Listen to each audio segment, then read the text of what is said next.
Hello and welcome to This Time Africa Media, the place that connects the community to news and briefs and brings you laughter and the people that make things happen. We educate, we empower, and we engage. And as usual, I'm your host, Sia Matilda Bange. When we come back, I will introduce you to our guest, who is a community strategist and a business leader. You hang in there. We'll be right back.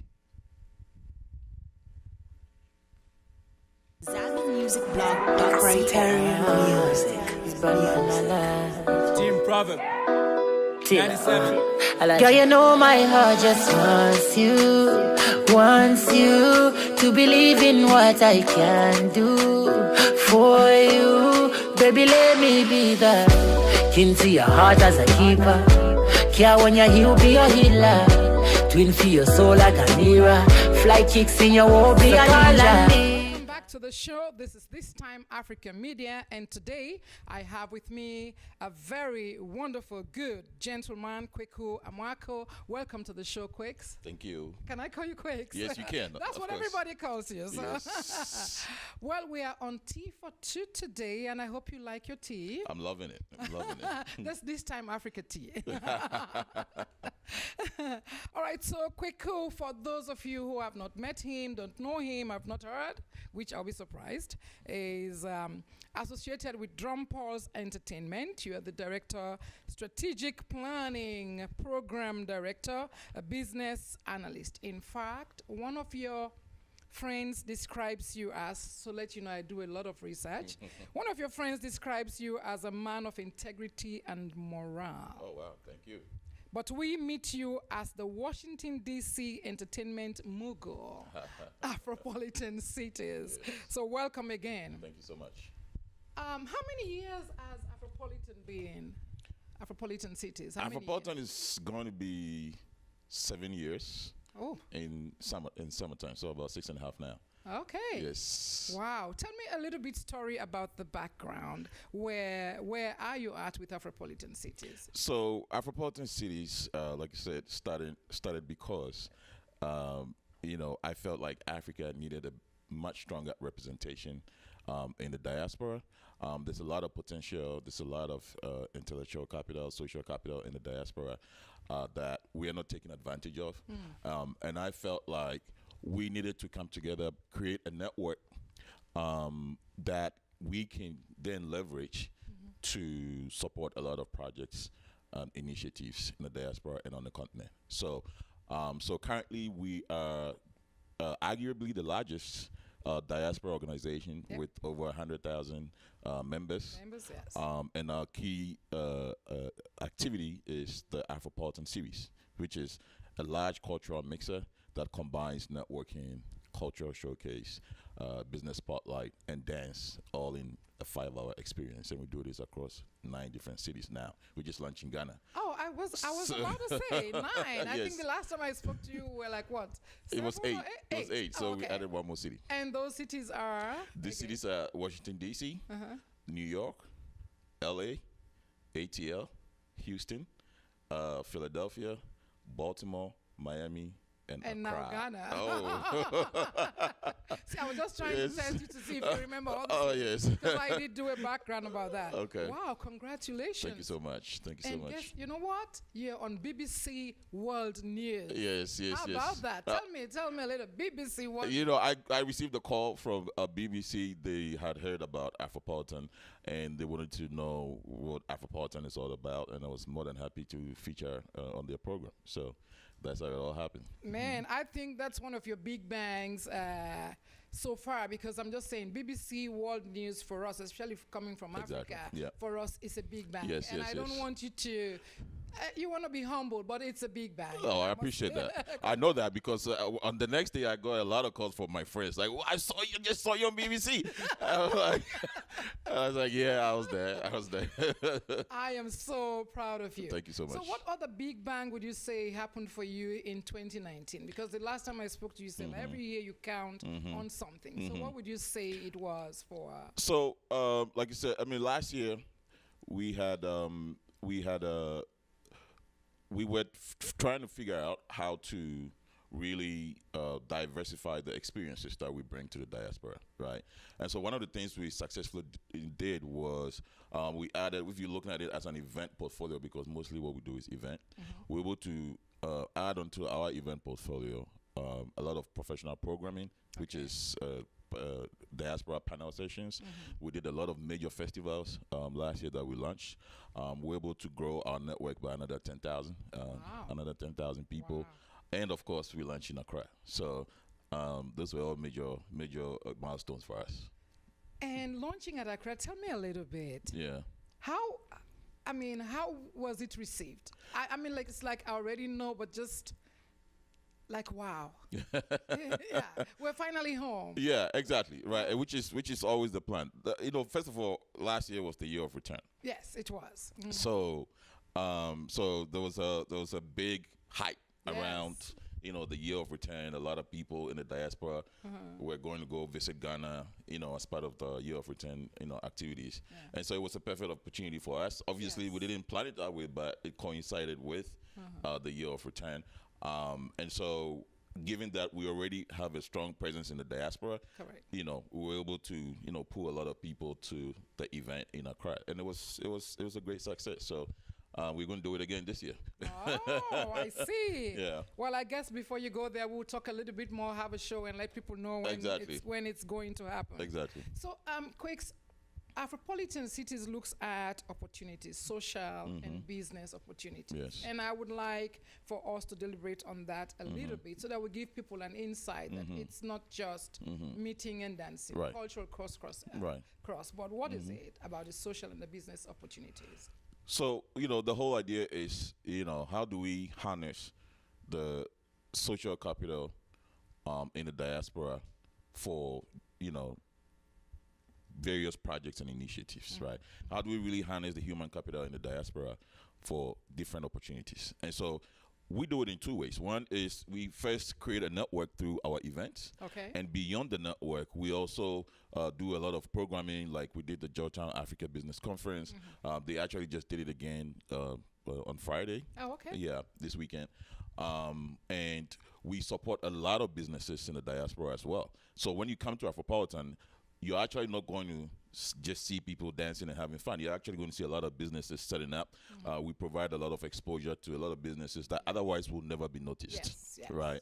Yeah. We also have a really strong database of diaspora businesses. Okay. And we work with organizations like the African Union. We work with a lot of different embassies. And our whole mission is, how do we really collaborate with all these very reputable organizations on the same agenda? How do we harness the networks and the social capital in the diaspora to support and build the diaspora base and support projects on the continent?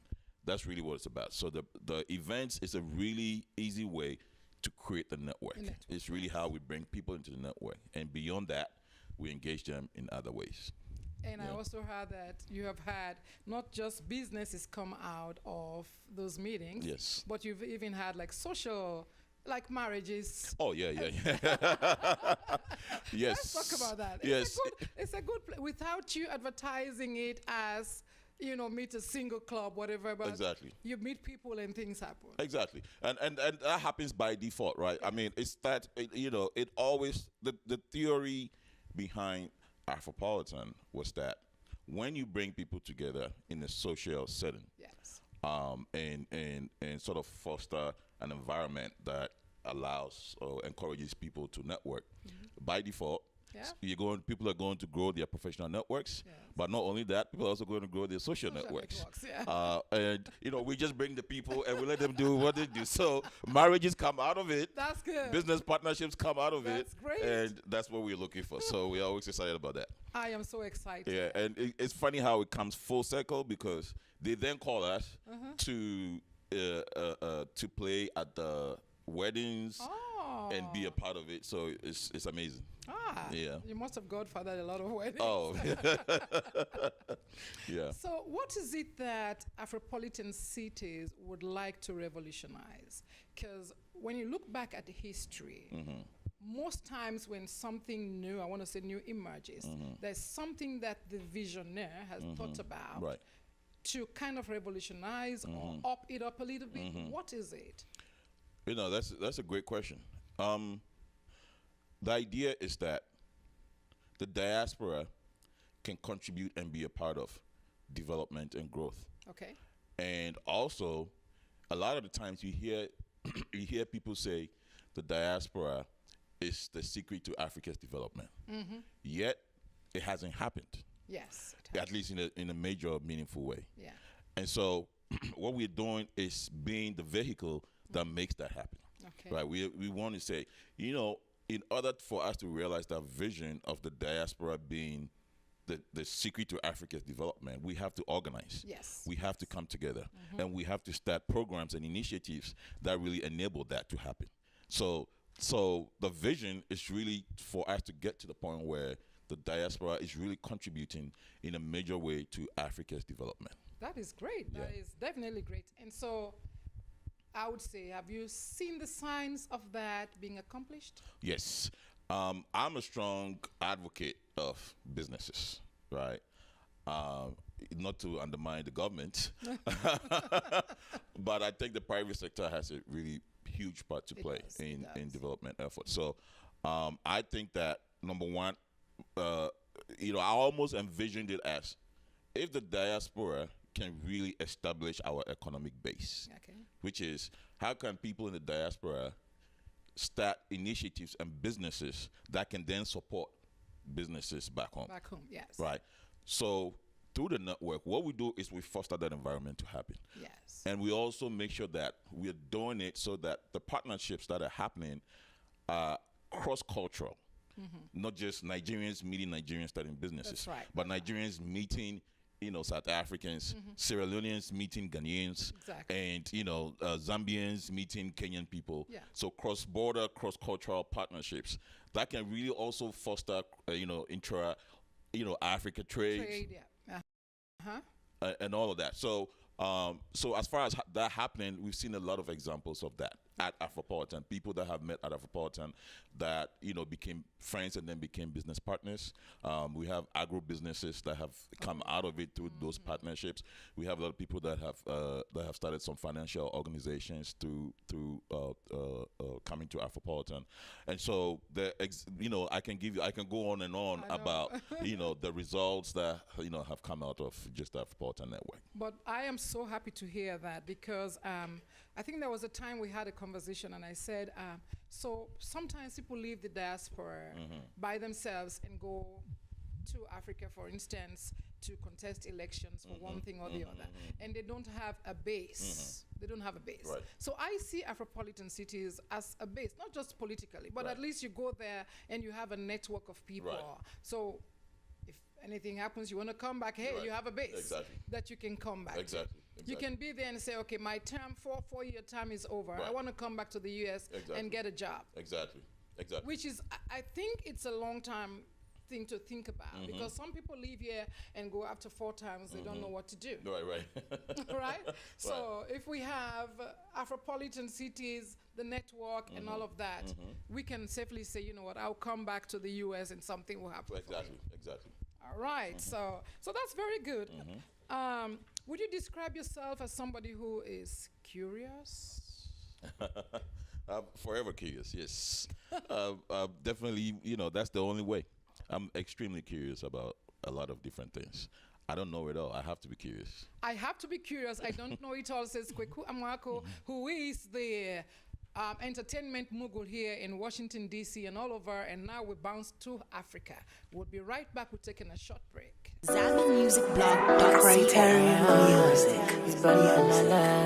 Team Proverb.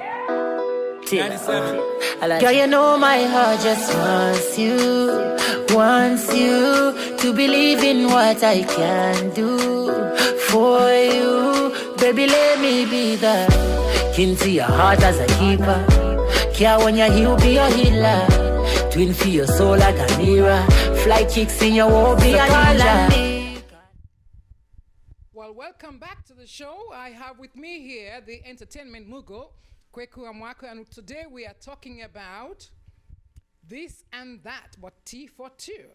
So, subscribe and please like us and help us to fund End of period, not end of education. All right, that's our project. That's what This Time Africa is for. End of period does not have to end your education. But let me go back to you, Kweku. Yes. What's the vision for 2020? Oh, I want to do so much, but I have to control myself. But the idea in 2019, we experimented a lot in terms of expanding our event portfolio. I would say also that the African consciousness is really growing in the diaspora. Yes. And even though at the time when we started Afropolitan, the idea was very unique, and the consciousness wasn't as high. Now it's everywhere, and people are replicating our model, and so there's a lot of competition in the space. How do you handle it? And that's why we have to innovate. Yes. We have to innovate. Yeah. And so we have to come up with other unique ideas, other unique experiences that we're creating. One of the things I had mentioned last time I spoke to you was travel. Yes. And so what we're doing is we're also going to take the Afropolitan experiences onto the continent, and we're going to take with us the diaspora, on the continent. So number one, we are trying to really execute on some of the major festivals and experiences that we're thinking about. We're trying to expand into travel as well. Yeah. And lastly, we are also going to start an app. Okay. The connections that happens at Afropolitan is great. Yeah. People want to see that on a more frequent basis. Yeah. And so what we're going to do is we're going to make it happen online on technology platform where you don't have to wait for every first Friday, to connect with the diaspora. You can just go on the application and connect with people. And on the app, we're also going to make a lot of African businesses accessible. Okay. And make it easy for us to find each other and the services that we provide. And so that's the vision. We're going the technology route. We're expanding our portfolio. And we hope to make it in a major way that for 2020. I told you wherever you go, you have to go to Sierra Leone. Yeah, that's right. It's on the map. Yes. Well, I'm sure we'll make our way there. Yeah. All right. So, do you feel overwhelmed sometimes? Do you feel like pressure? Because all eyes on you. Yes, it can be overwhelming because the operation behind any major movement is can be daunting. Okay. But again, if this is your passion, if this is something that you really want to see happen, then your bigger vision, your bigger idea completely trumps any obstacles that can come your way. I'm surprised you said that because I was going to ask you, what would you say to somebody who thinks that they have failed? Because you're talking about having the passion, the big idea that trumps the obstacles and the adversities that you have. What would you say to people who are afraid of failure?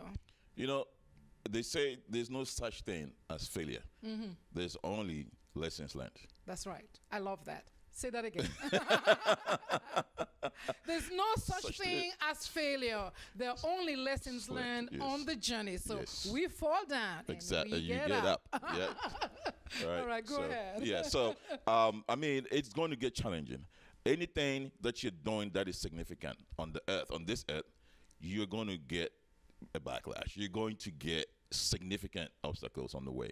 But you have to be motivated by your passion and your vision so much that nothing can stop you. Okay. And you have to see, I always say that everything is an experiment. There's no such thing as a destination. Everything is an experiment. There's no such thing as a final product.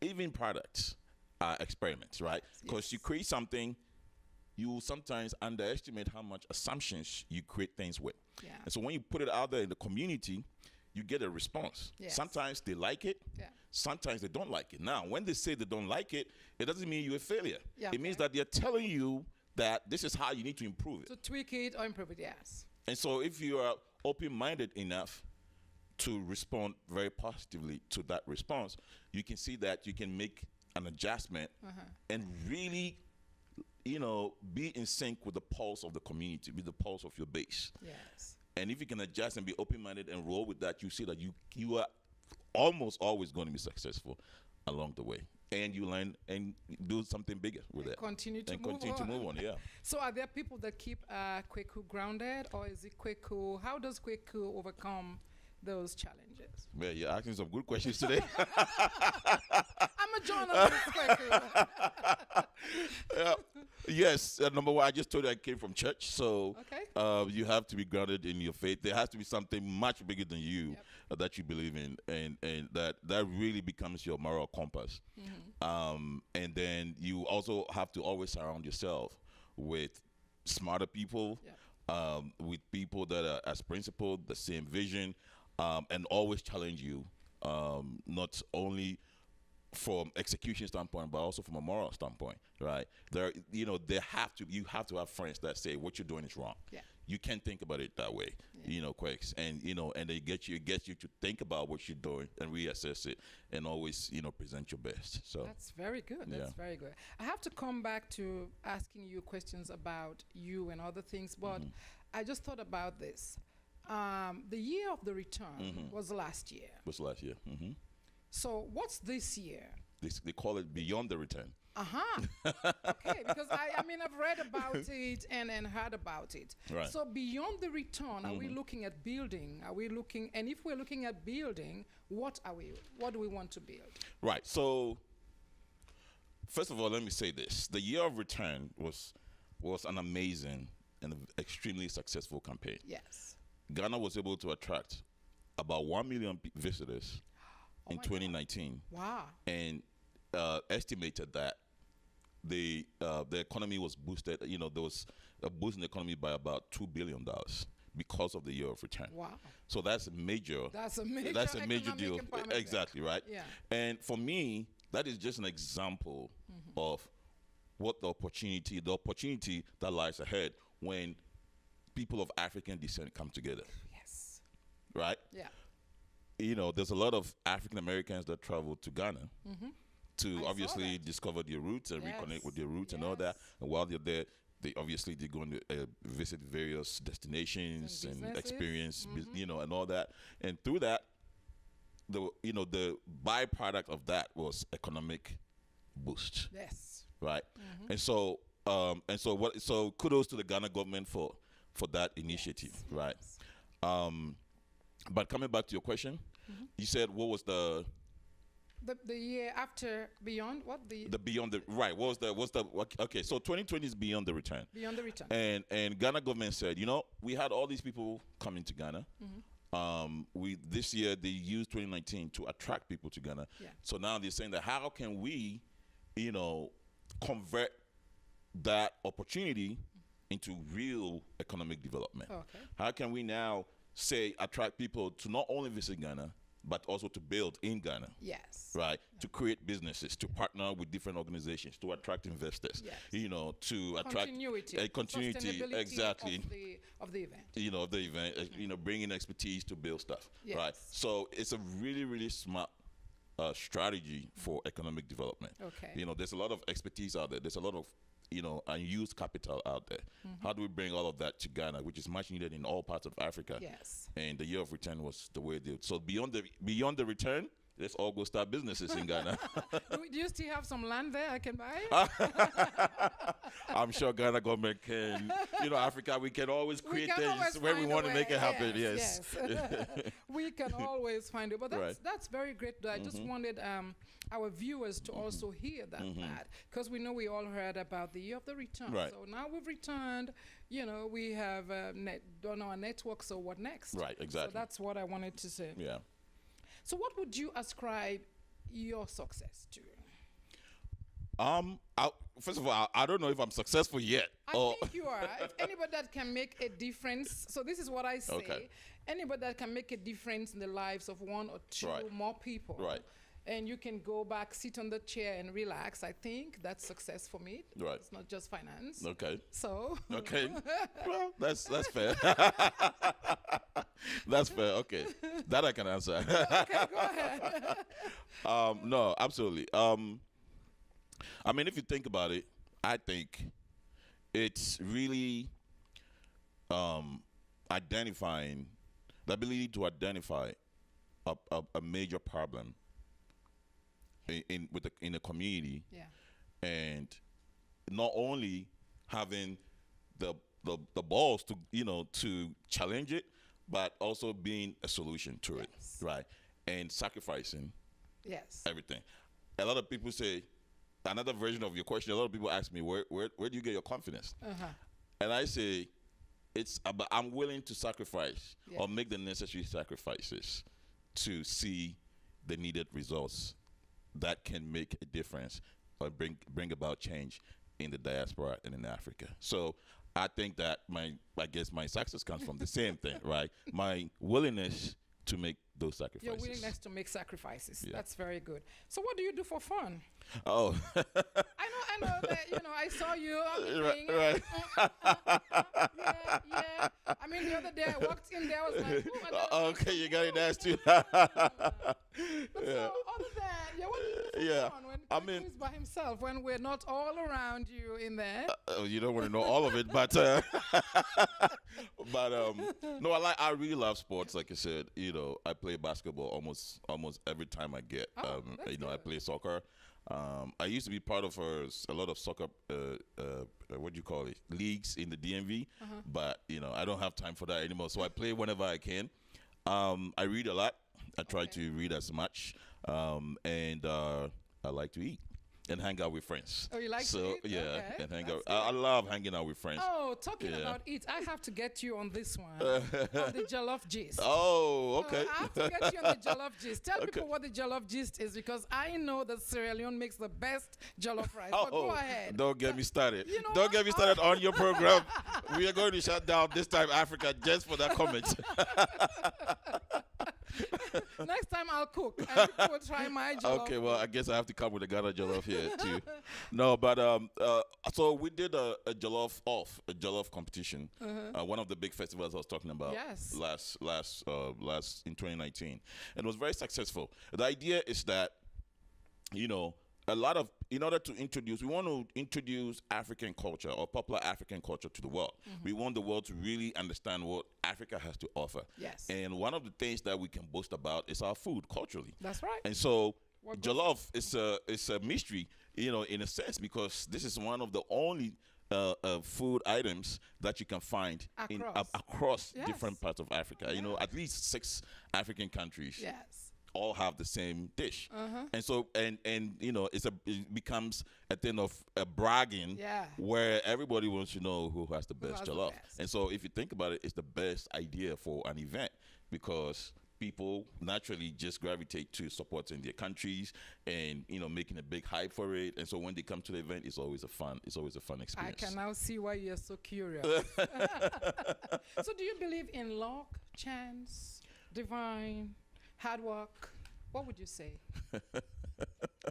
You're good. You're good. I like your questions. I like your questions. Thank you. Yeah. Yes, I do.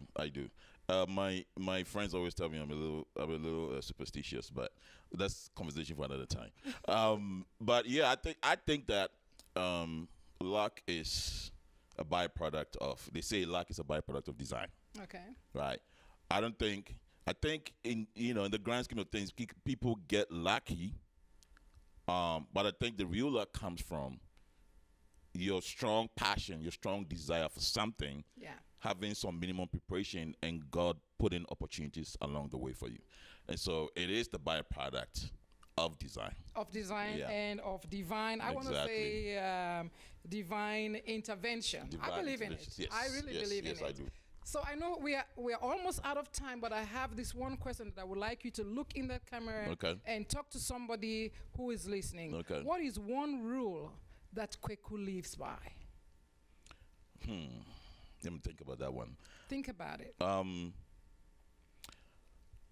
I said one already. I said everything is an experiment, so there's no end distance. The other one I always say is hyper focus. Okay. Everything that you do, you have to be extremely hyper focused on it, because there's so many ways of killing the cat, like we say in Africa. And when you start something and you begin to gain traction, everybody wants to be part of that success. And you get opportunities thrown at you from different angles. And if you're not careful, you lose your path, your line of vision. Exactly, your original vision. And so, and also from a business standpoint, when you try to do too much, you really spread yourself too thin. Yes. You really spread yourself too thin, and before you know it, you are off the course. And so, maintaining the focus in anything you do is absolutely critical, and that's one of the rules that I live by.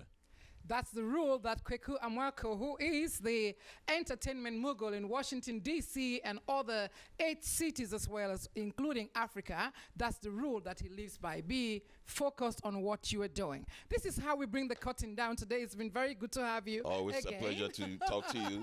Always a pleasure. It's been Tea for Two right here on This Time Africa. I say to you, please subscribe and support our program, End of Period, not End of Education. It's me, Sia Matilda Banga, and I'll see you next time. ZambianMusicBlog. Criterion Music. Team Prophet. 97. Girl, you know my heart just wants you to believe in what I can do for you. Baby, let me be the king to your heart as a keeper. Care when you're he'll be your healer. Twin for your soul like a mirror. Fly kicks in your won't be a ninja.